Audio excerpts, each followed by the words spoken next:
Hello, dear friends. I am Deepak, and I teach with this mission that I want to make political theory easy for you by linking this with the current developments. So, whenever I come across various news, various editorials, I feel this challenge that what we supposed to do? Do we supposed to read every single these articles? And when we read, what should be our orientation? So understand this thing. We are not supposed to predict something that what is going to happen in international relations. This is beyond our capacity. Even the governments which are having so many resources at their disposal, vibrant strategic community, they cannot do this. So we are nothing. We are just political science students. So we need to find out what are the key issues and what are the key theories involved in these articles. And this is what exactly we're supposed to get out of this editorial. So I am going to discuss that thing only, that what are the key theoretical dimensions, what are the key questions we should be asking when we approach any editorial or article.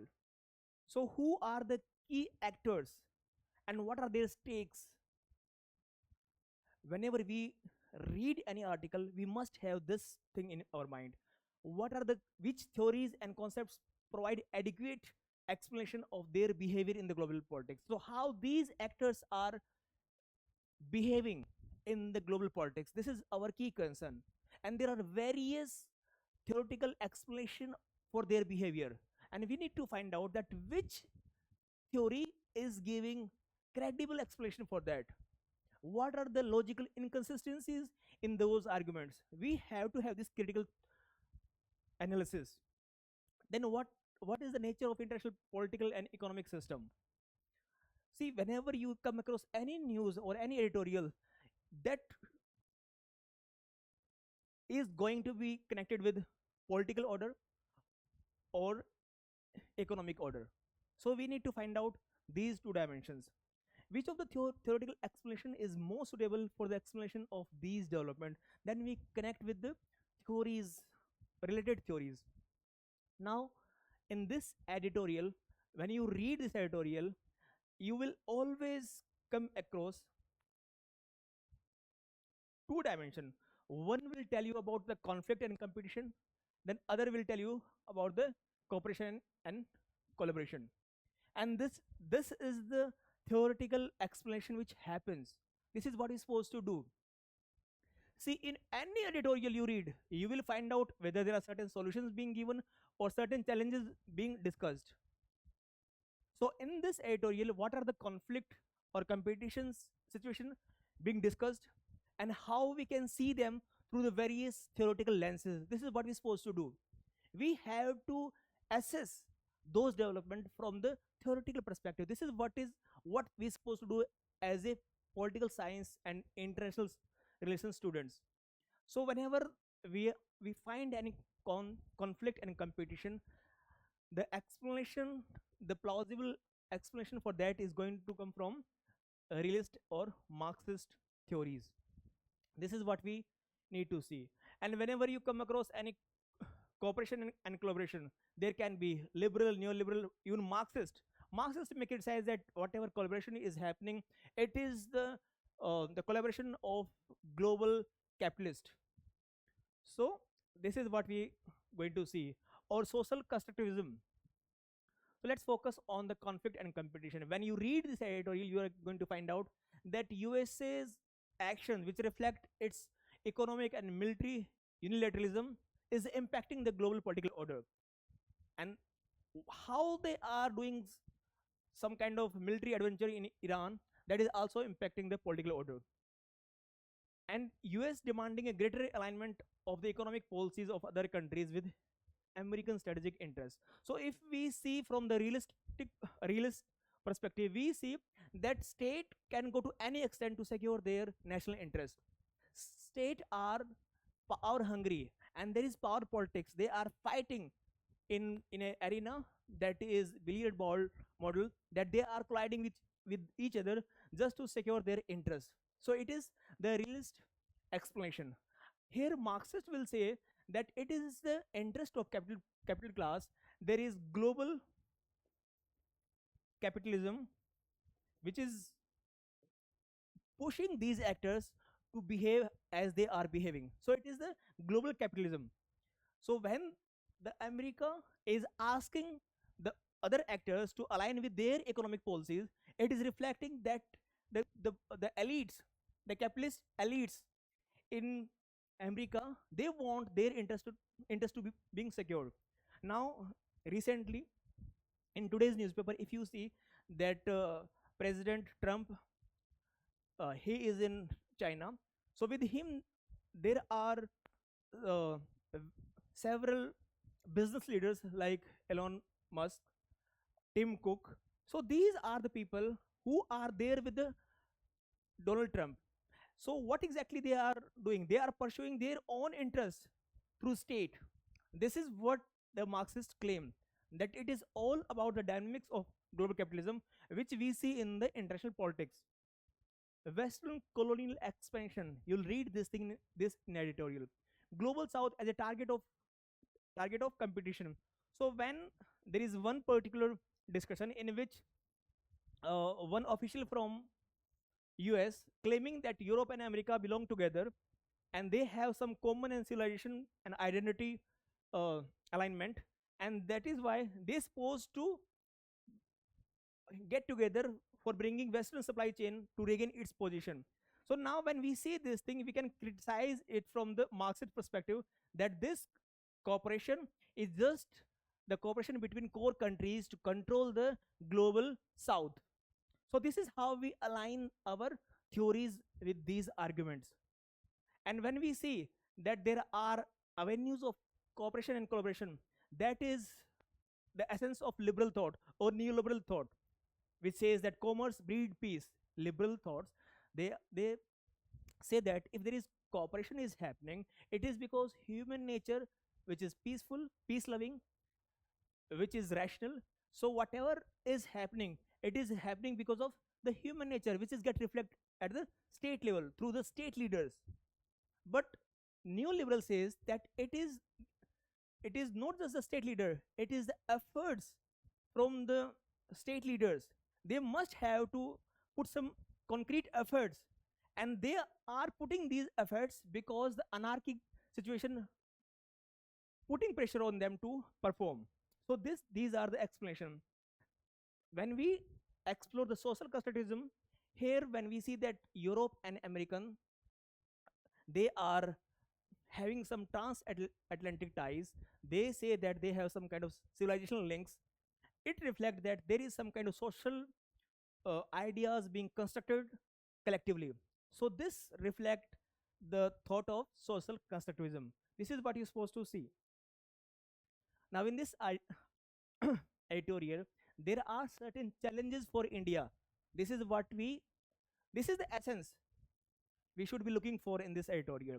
That Trump is putting unilateral tariffs, Iran war threatening strategic interest in West Asia, and there are challenges for India that how it should, exercise its strategic autonomy. That is the title of this editorial. Threat to the post-war liberal economic order. If we get benefit out of this liberal economic order, so now when it is being threatened by unilateral tariffs by Trump administration, how we are going to sail through it? This is the challenge for us. Trump's arbitrary demand for discontinued crude oil imports from Russia, forego the strategic partnership with Iran on Chabar port, desist from considering the de-dollarize option in BRICS, and clearly align with America for its own geoeconomic and geopolitical interests. So this is what exactly they are doing. They are putting pressure on us. And in this scenario, we have to ensure our strategic autonomy. This is what is expected from us. Challenge to India's image as a regional naval power. When US sank Iran IRS Dana, and it was returning from India's Navy International Fleet Review 2026.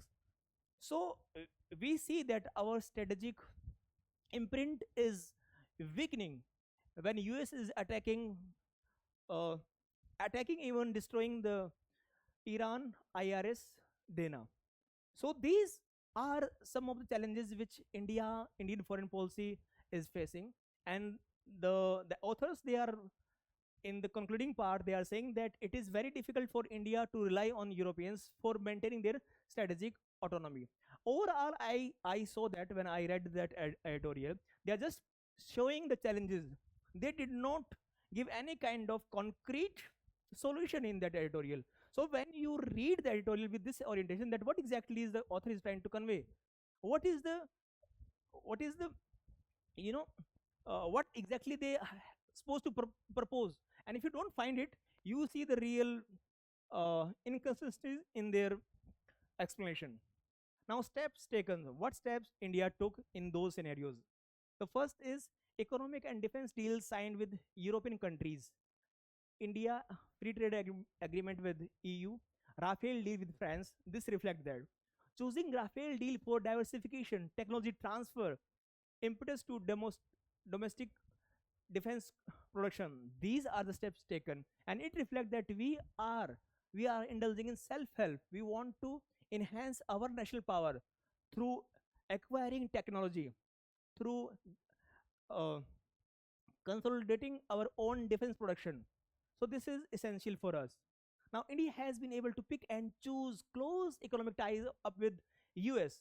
So it is just our strategic interest that how we are aligning with USA on certain things, and also discussing ourselves by engaging in some kind of alliance politics. So this reflects that we are still maintaining our strategic autonomy, but it has the credible challenges which we need to taken care of.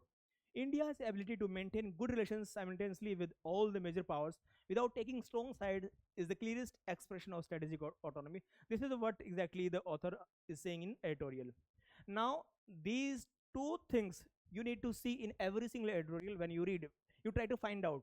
You try to find out the key issues, the key challenges, and the key conflict is being discussed, or any cooperation and collaboration is being discussed with by the author, and then these two dimensions, that how it is impacting international political order, and is there any development which is impacting the international economic order, and if is there any kind of connection in both of these, that is going to be wonderful for us. So now, common perception of new world order. This is what is exactly is happening. There is this thought that a new world order is coming up, and world is getting prepared for that. USA hegemony has been declining for years. Now China is not only the credible challenger to the USA, it has been accepted by USA that it is a major superpower. And in this scenario, even China is saying that we should be focusing upon evolving multipolar world. So in this multipolar world, how we supposed to secure our own interest, that is challenging for us. India is much more in the favor of global multipolarity than Western countries. So India is also warned that we should be living in a multipolar world where India itself rise as a strong pole of power. Now, what are the developments taking place in the international economic order? Erosion of US-led liberal economic order. This is certainly happening. The international regimes like WTO, uh, dispute settlement mechanism is weakening because USA is not doing what it's supposed to do. USA created these institutions, but now when it is not serving their interests properly, it is dismantling that. It is being considered as wrecking ball politics, where USA dismantling those order or institutions which it created for giving benefit to the entire world. But now, when it is not getting maximum benefit out of those orders, it is destroying them.